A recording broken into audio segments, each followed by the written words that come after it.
Hi friends, പുതിയൊരു വീഡിയോയിലേക്ക് എല്ലാവർക്കും സ്വാഗതം. നമ്മൾ ഇന്നൊരു കുട്ടികൾക്ക് പറ്റുന്ന ഒരു അംബ്രല്ല സ്കേർട്ട് എങ്ങനെയാണ് കട്ട് ചെയ്യുന്നുള്ള വീഡിയോ ആണ്. അപ്പോൾ നമുക്ക് വീഡിയോയിലേക്ക് പോകാം. ആദ്യം നമുക്ക് തുണി ഇങ്ങനെ ചതുരത്തിൽ മടക്കിയിടണം.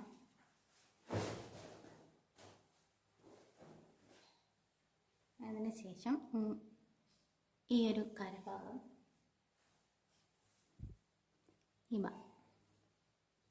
രണ്ടും ഒരുമിച്ചിട്ട് ഇവിടുന്ന് ഈ ഭാഗം ഇങ്ങോട്ടേക്ക് ഇട്ട് കൊടുക്കാം. നമുക്ക് ഈ കോർണറിൽ പിൻ ചെയ്ത് വെക്കാം, അനങ്ങാതിരിക്കാൻ.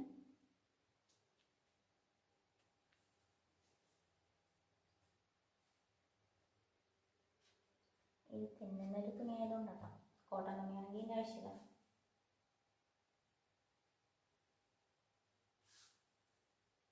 ആദ്യം നമുക്കിതിൻ്റെ വണ്ണം അടയാളപ്പെടുത്തണം. അതായത് 4ആയിട്ട് മടക്കിയിട്ടിരിക്കാം. അപ്പോൾ നമ്മുടെ അരവണ്ണത്തിൻ്റെ 4-1 ഭാഗം കാണുമോ, അതെവിടെയാണെന്നുള്ളത് കണ്ടുപിടിക്കും. അപ്പോൾ ഇവിടെ നമുക്ക് മൊത്തം വേണ്ട അളവ് ഹിപ്പ് റൗണ്ട് എന്ന് പറയുന്നത് 26 ആണ്. അപ്പോൾ അതിൻ്റെ 4-1 ഭാഗമായിട്ട് നമുക്ക് 6.5 വേണം. 6.5 നമുക്ക് മാർക്ക് ചെയ്യാം. ഇങ്ങനെ കറക്റ്റ് 6 എവിടെയാണെന്നുള്ളത് മാർക്ക് ചെയ്താൽ മതി. നമുക്കിനി സ്കേർട്ടിൻ്റെ ലെങ്ത്ത് അടയാളപ്പെടുത്താം. അതിന് മുമ്പ് ഒരു കാര്യം പറയട്ടെ. ലെങ്ത്ത് അടയാളപ്പെടുത്തുമ്പം നമ്മൾ പടി വെക്കുന്നുണ്ടല്ലോ മിടിക്ക്, അതിന് ആ പടീൻ്റെ അളവ് മൈനസ് ചെയ്തിട്ടുള്ള ലെങ്ത്താണ് നമ്മൾ അടയാളപ്പെടുത്തുന്നത്. അപ്പോൾ നമ്മൾ 1 ഇഞ്ച് കുറച്ചിട്ടുണ്ട്. പടി 1 ഇഞ്ചിൻ്റെ വീതിയിലാണ് വെക്കണത്. അപ്പോൾ 1 ഇഞ്ച് പടിക്കുള്ളത് കുറച്ചിട്ട് ബാക്കി 27 ഇഞ്ച് ലെങ്ത്തിലാണ് നമ്മൾ അടയാളപ്പെടുത്തുന്നത്. നമുക്ക് ആ ഒരു കർവ് ഷേപ്പ് വേണ്ടേ, അതെങ്ങനെയാണെന്ന് നോക്കാം. ഈ കോർണറിൽ ടേപ്പ് വെക്കാം. ഇവിടെ 9 ഇഞ്ചാണ് കിട്ടുക. ആ 9 ഇങ്ങനെ തന്നെ അടയാളപ്പെടുത്തി പോകും. ഇതിവിടെ അനങ്ങാതെ നോക്കണം.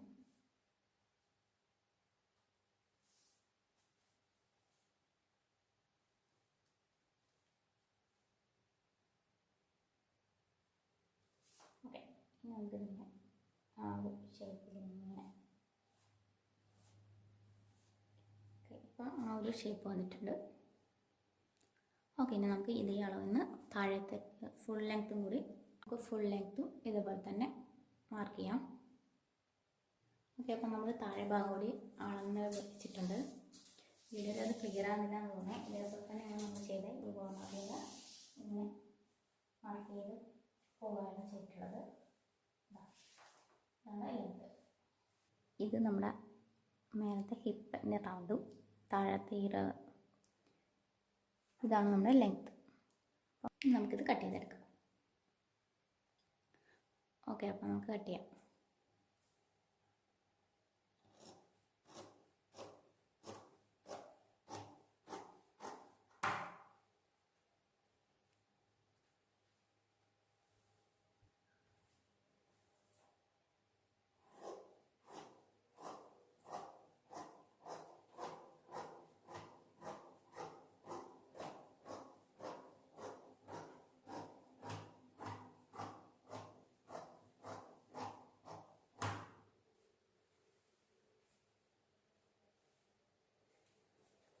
ഓക്കെ, അപ്പം നമ്മുടെ കട്ടിങ് കഴിഞ്ഞിട്ടുണ്ട്.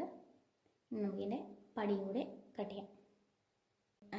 അതിൻ്റെ പടി കട്ട് ചെയ്യാൻ വേണ്ടിയിട്ട് ഇതേപോലെ നീളത്തിലൊരു പീസ് എടുത്തിട്ടുണ്ട്. അപ്പോൾ 1 ഇഞ്ചാണ് നമുക്ക് പടീൻ്റെ വീതി തയ്ച്ച് കഴിഞ്ഞിട്ട് വേണ്ടത്. അപ്പം തയ്യൽത്തുമ്പ് അടക്കം നമുക്കിപ്പം ഒരു 3 ഇഞ്ചിൽ നമ്മൾ പടി കട്ട് ചെയ്യാൻ പോവാണ്. അതേപോലെ പടിക്ക് വേണ്ടിയിട്ടുള്ള തുണി ഞാൻ അടയാളപ്പെടുത്തിയിട്ടുണ്ട്.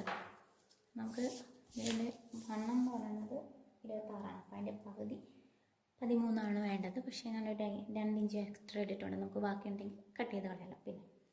പിന്നെ നമ്മൾ 1.5 ഇഞ്ച് ഇങ്ങനെ 1 ഇഞ്ച് പടി ഇങ്ങനെ മടക്കിയടിക്കുമ്പോൾ 1/2 ഇഞ്ച് തയ്യൽത്തുമ്പ് ഉള്ളിലോട്ട് പോകണം. അപ്പോൾ അങ്ങനെയാണ് ഇത് 3 ഇഞ്ചിൽ കട്ട് ചെയ്ത് വെച്ച് മാർക്ക് ചെയ്തിട്ടുള്ളത്. ഇനി നമുക്കിത് കട്ട് ചെയ്യാം. തെന്നിപ്പോകുന്ന തുണിയാണെങ്കിൽ അതൊക്കെ നോക്കിയിട്ട് കട്ട് ചെയ്യാം കേട്ടോ.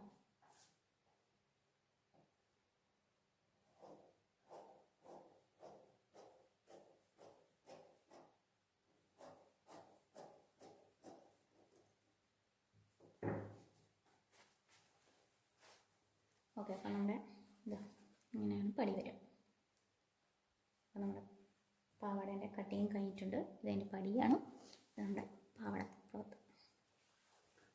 ഓക്കെ ഗൈസ്, അപ്പോൾ കട്ടിങ് ഇവിടെ കഴിഞ്ഞിട്ടുണ്ട്. എല്ലാവർക്കും ഇഷ്ടപ്പെട്ടു എന്ന് വിചാരിക്കുന്നു. ഇഷ്ടപ്പെട്ടെങ്കിൽ നമ്മുടെ ചാനൽ ഒന്ന് സബ്സ്ക്രൈബ് ചെയ്ത് ഒന്ന് സപ്പോർട്ട് ചെയ്യണേ, ലൈക്ക് ചെയ്യാം. അപ്പോൾ ഇതിൻ്റെ സ്റ്റിച്ചിങ് വീഡിയോ നമുക്ക് വേറൊരു വീഡിയോ ആയിട്ടിടാം, കാരണം ലോങ് വീഡിയോ ആയി പോകുന്നുണ്ട്. Okay guys, thank you.